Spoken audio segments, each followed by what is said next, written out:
Wellness Wednesday, Wellness Wednesday, where your balance begins. Wellness Wednesday, Wellness Wednesday, it's your space to revive again.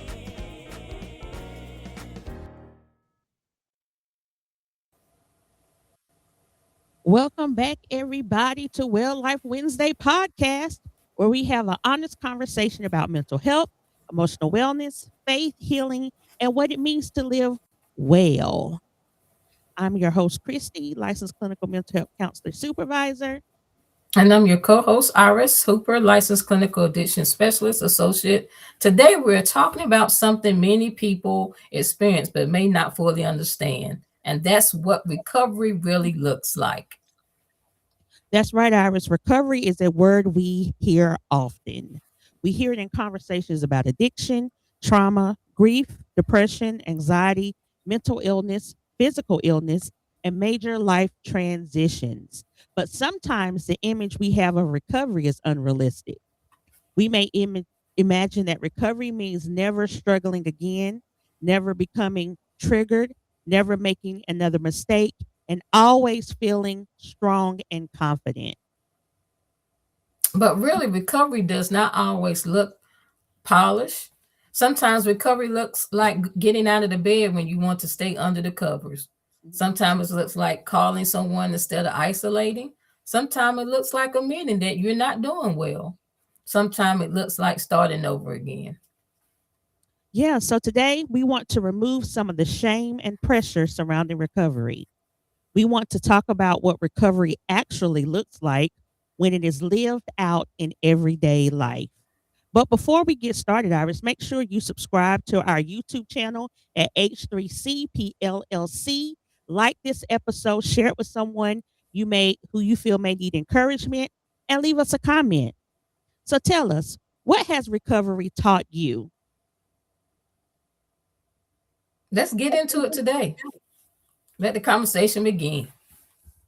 So, one of the first things we need to understand is that recovery is not necessarily a final destination where every problem disappears. Okay. Recovery is often an ongoing process. It is the process of learning how to manage symptoms, respond differently to triggers, make healthier decisions, and rebuild parts of your life that may have been affected by pain, trauma, addiction, or mental health challenges. Many people enter recovery believing once I complete the treatment, I should be completely healed. Mhm. One may think once I have been sober, a certain amount of times I should never have another craving. Or once I begin therapy, I should never feel depressed, anxiety, or anger, or being afraid. But having a difficult emotion does not automatically mean that your recovery has failed. That's right. And I think people get caught up in once treatment is completed, then that's it. I'm Mhm. delivered and set free. That's not the case. Once you go through treatment process, you have learned different strategies, coping skills, um, different things that could help you maintain your recovery throughout your lifespan. That does not mean trials, tribulations, and other things won't come up. Tests and triggers and cravings won't happen. You just are now better equipped to deal with it when it does. Right. Recovery does not mean that you never feel emotional pain again. It means you are learning healthier ways to move through emotional pain. It does not mean that triggers disappear. It means you become more aware of your triggers and more intentional about how you respond to them. It does not mean you will never have an unhealthy thought. It means you become better at recognizing that thought, challenging it, and choosing not to let it control your behavior. Hmm. And a lot of times, recovery may sound like this: I'm triggered right now, but I do not have to react impulsively. I'm having cravings, but I can call my sponsor, the therapist, my peer support, or a trusted friend. I feel overwhelmed, so I need to slow down and use the coping skills I have learned. I am struggling, but I do not have to struggle alone. So these are good uh, recovery statements because you're stating what you feel, Right. and you're acknowledging that you don't have to do it by yourself. You know that you have your supports that you can contact, and you don't have to act when things don't go your way in a Right. way. We have to take a minute to pause and settle ourselves down and just think about what can we do in this moment. That's And important. sometimes it's nothing but just sit still until let things, just run its course. Or like you said, we can reach out and talk to someone about it. That's right, Iris. That's an important point. Recovery is not the absence of struggle. Okay. Let me say that again. Recovery is not the absence of struggle. Remembering that you have supports, remembering the Mhm. things that you did beforehand to get you where you are now is important and vital. You might still need to have those numbers at the helm and be able to Mhm. call those people when different things come up. It's the development of tools, insight, support, and resilience that help you respond to struggles differently. You have to you have to know that how I responded a year ago is not Mhm. going to be your response this year because you went through the treatment, you went through the process, you understand better now, and you're able to identify those things quicker than you did before. Mhm. And sometimes the healthiest thing you can do is say, I need help. Yeah. And we have talked about this in season one and now season two. Let's normalize asking for help. Asking for help is not a sign that you're going backwards. It may be evidence that your recovery is bigger, becoming stronger, because you're recognizing what you need before the situation becomes to a crisis. That's right. So, for everyone watching us on YouTube, take a moment to subscribe to our channel H3CP LLC. Like and share this conversation so that someone else can be reminded that recovery does not have to be perfect to be real. That's true. It doesn't have to be perfect because recovery can look a little messy. Mhm. It sure So can. let's talk about something that people do not always want to admit. Recovery can be messy. There may be good days, difficult days, and days you're not sure how you feel. There are moments when you respond calmly and moments when you realize that an old pattern has resurfaced. Yeah. You may have a week where you attend every appointment, complete your goals, use your coping skills, and feel hopeful. Then you may have another week where you're tired, discouraged, and tempted to isolate. Mhm. That does not erase the progress you made during the previous week. You're going to have your ebbs and flows, people. Mhm. Ups, downs, good days, bad days. That just because you have bad days does not negate the good times, the good Mhm. days. You just have to go with it and know that the bad day is not going to be forever. The Right. bad moment is not going to be forever. I'm going to come back up out of this. I just got to get through this. Recovery can also include setting boundary and then feeling guilty about it. Leaving an unhealthy relationship and still missing the person. Choosing sobriety and still grieving the lifestyle or relationships you was connected to with substance use.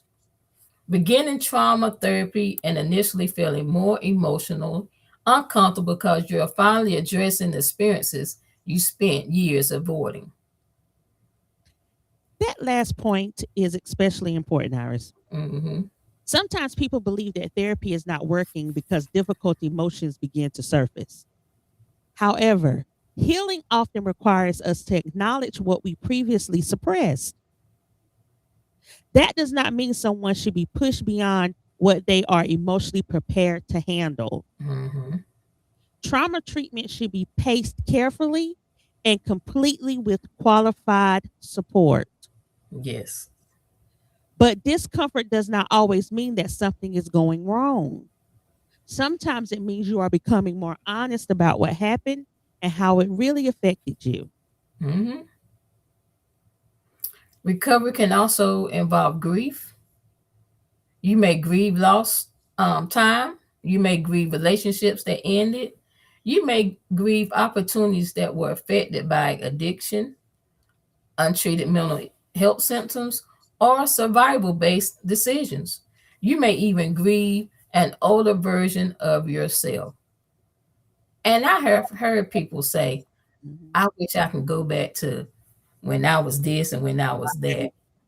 You hear that so often in the field that we work in. I was such more in a better place. I had more energy. I was well known. I did this. But and it's okay to to look back at some of those positive things, but our life changes. The Right. seasons changes. We evolve. Mhm. We're getting older, so we some of these things we can't do anymore. We would love to. I would love to go back and see if I could be a WNBA basketball player, but but I know realistically, I'm not there. Right.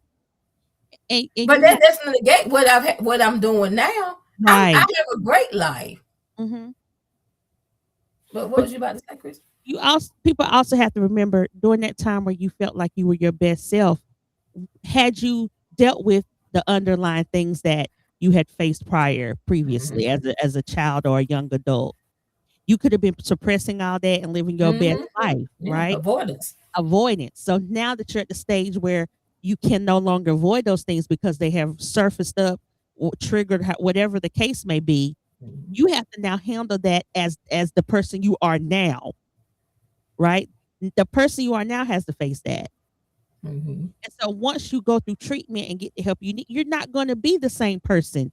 You're now washed clean and restored, and so you're going to look different. So now Right.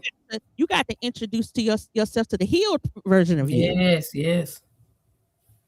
And grief does not mean you're ungrateful for your progress. You can be proud of how far you have come and still feel sadness about what you experienced. Mhm. Two things can be true at the same time, Iris.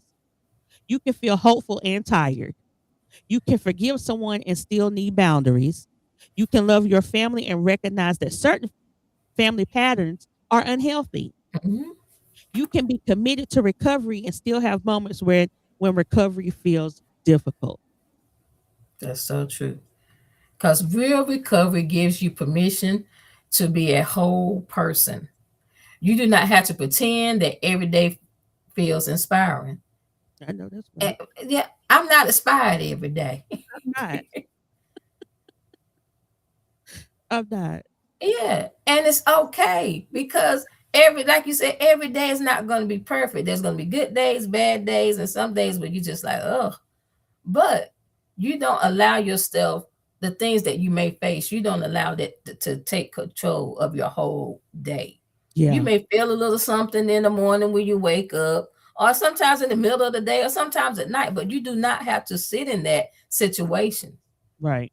And when you find yourself doing that, sometimes for me, it's just a quick, hey, let me turn this thought around. Let me think about something positive. Or it could be a quick phone call. It could be to my sisters or to my parents, just to change my mindset so I Right. can move forward. That's good, Iris. Another reality of recovery is that progress is not always dramatic. Mm, Sometimes we overlook growth because we are waiting for a major breakthrough. And wow. sometimes it's not. It's minor. Hmm. And you be like, man, that little thing I didn't know was affecting me. And now I'm good. That's if just that small little thing. And now it's turned me 360 and I feel like I can face anything. But Sure. recovery is often built through small repeated decisions. Hmm. Small repeated decisions. Progress may look like pausing before responding to an upsetting message. Yes. It could be a text message, it could be an email.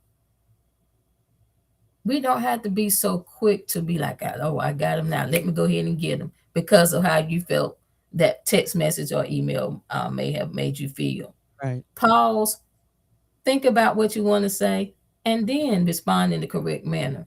It may look like taking your prescribed medication consistently. It may look like attending one support meeting when you want to skip it. It may look like drinking water, eating a meal, showering, or cleaning one area in your home. Those are all great steps to see when you know you're making progress. When you Right. have been in a shallow, deep depression and you find yourself, hey, today I got up this morning without hesitation. I took a shower. I cleaned the bathroom. Mhm. I went into the kitchen and made myself breakfast. Those are the small steps that Chrissy was just talking about. If you continue to repeat those small steps, you will see that, hey, every day I'm moving forward and making progress in different areas of my life. That's right. That's good, Iris. I'm glad you brought up depression. Someone experiencing depression, completing basic daily tasks can require significant effort. For someone recovering from trauma, remaining present during a difficult conversation may be progress. For someone recovering from substance use, avoiding a person, place, or situation connected to previous use may be a major accomplishment. Mhm. If you complete one task, like you can have a whole list of things you're supposed to do today. If I get up and just complete one of those things, that to me that's progress. Mhm. Tomorrow maybe I got 10 on there. Maybe tomorrow I can complete two. Re- Pat yourself on the back for the small things. Yes. As you see, as you go on throughout your day and your week, hopefully the goal is it gets easier and you continue to make more progress. Mhm. Progress may also look like recognizing your patterns sooner. Maybe you used to remain in an unhealthy situation for years. Now you recognize the warning signs within a month. That's progress. Mhm. Maybe you used to react immediately when you felt rejected. Now you notice the emotions, take a break, and respond after you have calmed down.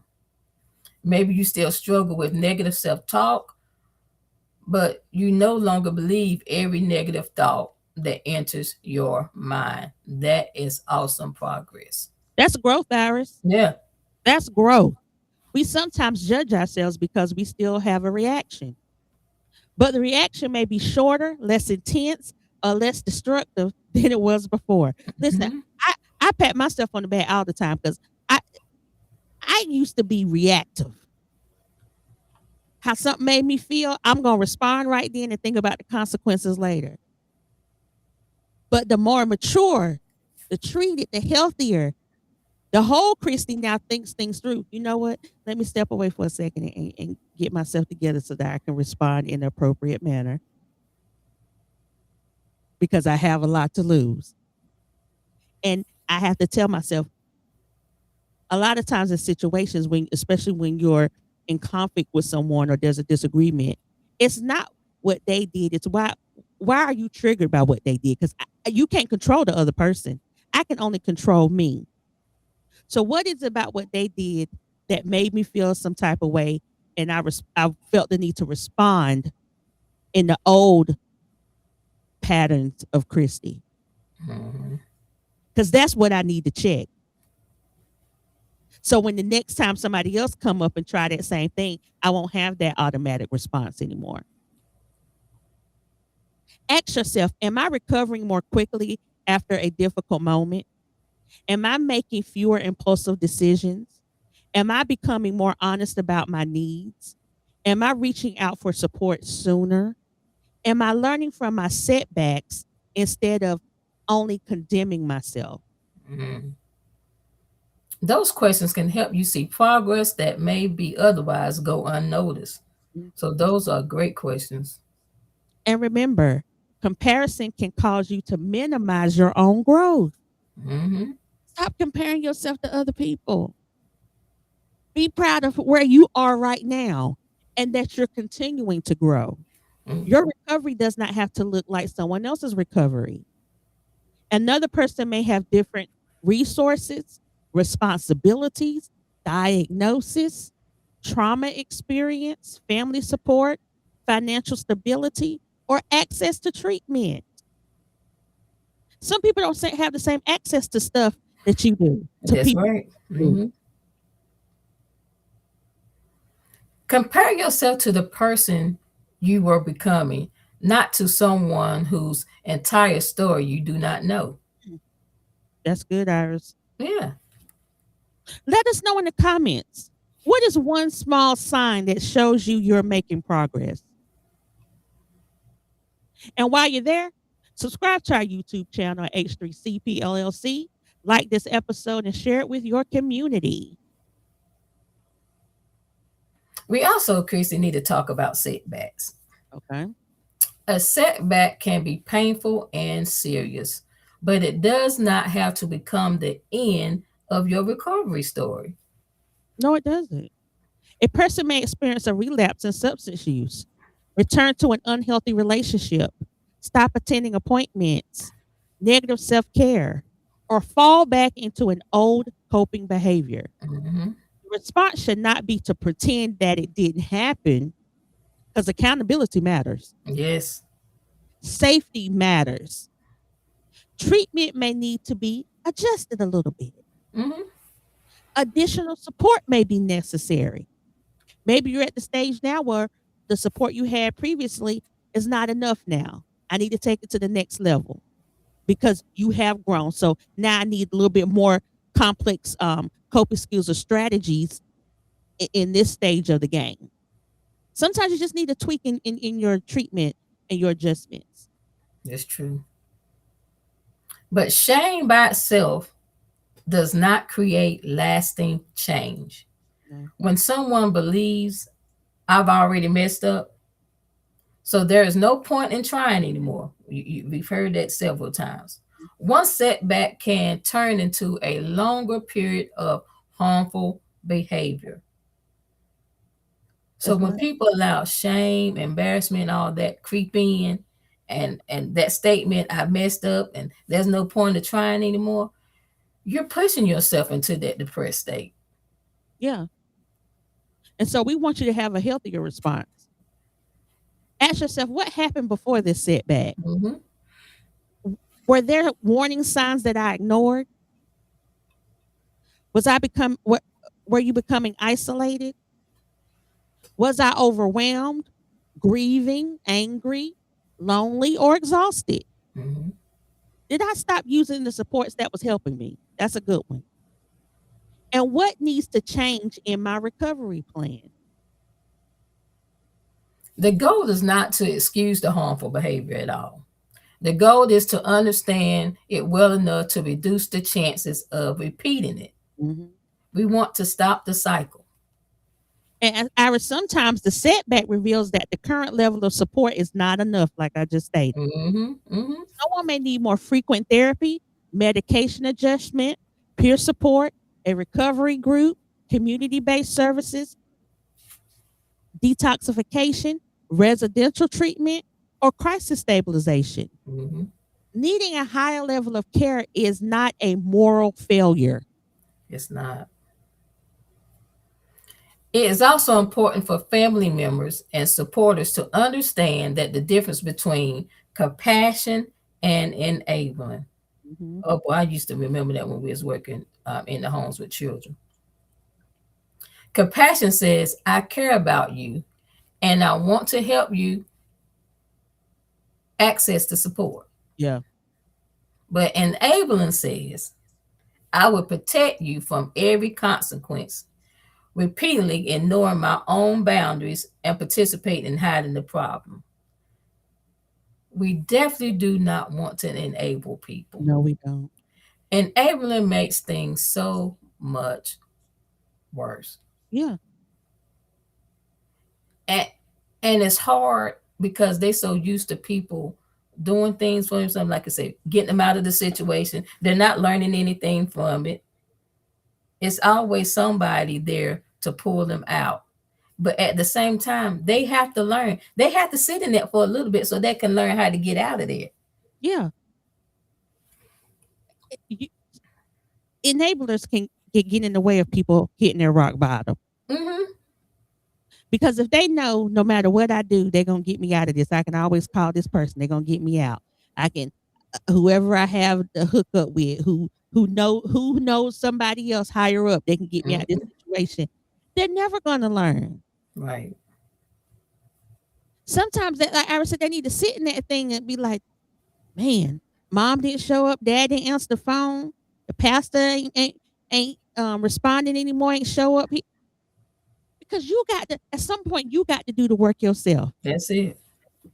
You got to show people that I've had enough and I'm ready to get out of this. Mm-hmm. Because keep calling me and then getting you out of it, and you go back and do the same thing. That means you haven't learned anything. You're not ready. Right. Healthy support can include encouragement, transportation to treatment, There you help go. help locating resources, attending family education sessions, and maintaining clear boundaries. It does not require somebody to sacrifice their safety, their finances, or emotional health. I'm not going to worry myself and deplete myself when I know the person who is in active addiction is not ready to make the change in the right direction. Right. Because you're just tiring yourself out. You want something more than they want it. That's it. And Chrissy, I'm glad you brought that up because I had to learn that the hard way when I first became a substance abuse counselor. Mhm. When I would go speak with my supervisor, I said, I'm giving them the tools, but there's nothing happening. I was taking it on, taking it home, thinking about what am I doing wrong? What am I saying wrong? But she reminded me that I can't take on that. You can't do no more than they do. Meet them where they are. Whatever they give you, work with that. So for instance, if the man said he drinks every day and he's not going to stop, I would come in with harm reduction strategy. Well, maybe this week try not drinking 10 bottles a day. Can you try 8? Can you try Yeah. 5? So, and I found that when we started working towards that, that was easing the pressure off of me because I said, okay, I'm meeting him where he is. Yeah. Even though it's 10, he was starting off with 10, now he's down to 5 to 7 bottles a day. That's progress. It may Yeah. not mean nothing to nobody else, Right. but to me and him, we can see the significant change. Mhm. That's good, Iris. Recovery is deeply personal, but it is not meant to happen in a complete isolation. In complete isolation, support matters. Yeah. Your support systems may include a therapist, psychiatrist, primary care provider, substance abuse counselor, peer support specialist, sponsors, recovery groups, pastor, family members, friend, and another trusted person. No one person has to meet every need. In fact, expecting one person to become your entire support can create pressure and unhealthy dependency, like Iris was just talking about. A recovery network allows different people and professionals to support different areas of your life. Mm-hmm. And you need that. You Yeah. need to have people who specialize in certain things to help tackle what you're going through. Mm-hmm. And Christy, structure also matter when you're going through this. Recovery can become more difficult when you're not sleeping, meals, appointments, medication, responsibilities, and coping practice becomes inconsistent. Right. A basic recovery routine may include a regular sleep schedule, taking your medication as prescribed, attending all your scheduled appointments, eating consistently, limiting contact with triggering people or environments, participating in meaningful activities, checking in with supportive people, and practicing coping skills before a crisis occurs. That last one is important, Iris. Coping skills should not only be used when you are already at an emotional level of 10. Mm-hmm. Practice grounding, breathing, journaling, prayer, movement, mindfulness, or healthy communication when you are relatively calm. Mm-hmm. Skills become easier to access during the stress when they have been practiced consistently. That's the thing. When you're 'Cause- practicing something, it becomes second nature at some point. And that's where we want people to get to. That's true. Recovery also includes knowing your warning signs. Maybe your warning signs are not answering your phone, missing appointments, sleeping all day, becoming increasingly irritable, spending impulsively, romanticizing about the past, substance use, or telling yourself that nobody cares. So we have to know those warning signs so And we we can want hit you it to head write, on. Go yeah, ahead. we want you to write those signs down Hmm. and share them with your trusted family members or your support system. Because if sometimes when you're actively in it, you can't see it. You can't see the sign, Hmm. but the people around you can. And so if they are already ahead of the game and know, they can be like, okay, we see where this is headed. Let me go ahead and try to step in and get some support here. Hmm. A recovery or crisis plan can include your personal warning signs, coping strategies that have helped you before, people you can contact, professional supports and emergency resources, ways to make your environment safer, and reasons you want to continue living and healing.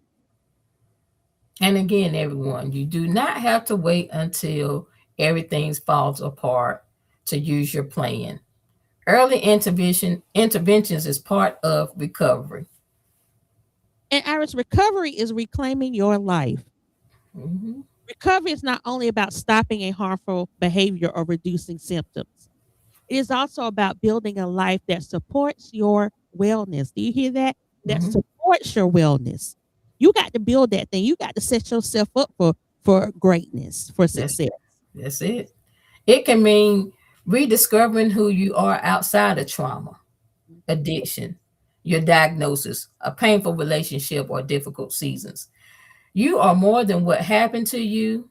You are more than the worst decision yet you made. You are more than a diagnosis written on the medical record. That's good. Recovery can involve rebuilding trust slowly. It may involve learning how to manage money, maintaining your housing, Mhm. returning to work, complete school, reconnecting with family, developing friendships, or finding meaning in your faith and your community again. It may so also involve discovering new interests.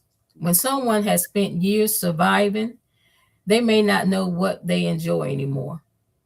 Recovery creates a space to ask, what makes me feel peaceful? What makes my life meaning? What type of relationship do I want? What values do I want my decisions to reflect?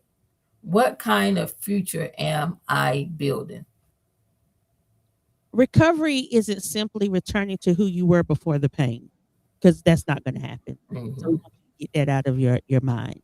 Sometimes it's about becoming someone more self-aware, more honest, more compassionate, and more intentional than you were before. And you do not have to have your entire future figured out.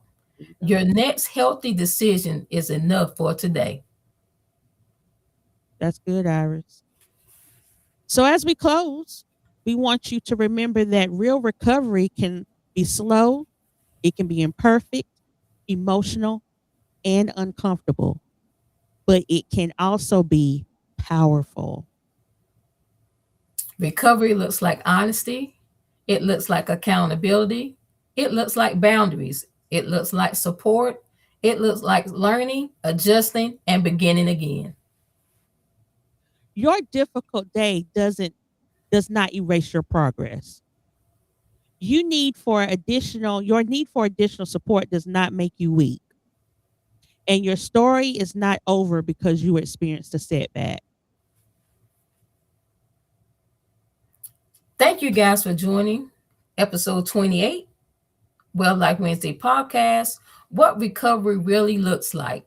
Subscribe to our YouTube channel, H3C PLLC, and make sure your notifications are turned on so you do not miss a future episode. Like this video, share it with someone who needs encouragement, and leave us a comment. What does recovery look like in your life? Until next time, continue choosing help, hope, healing, and a well life. We'll see you We'll see guys you next. next Wednesday. Bye.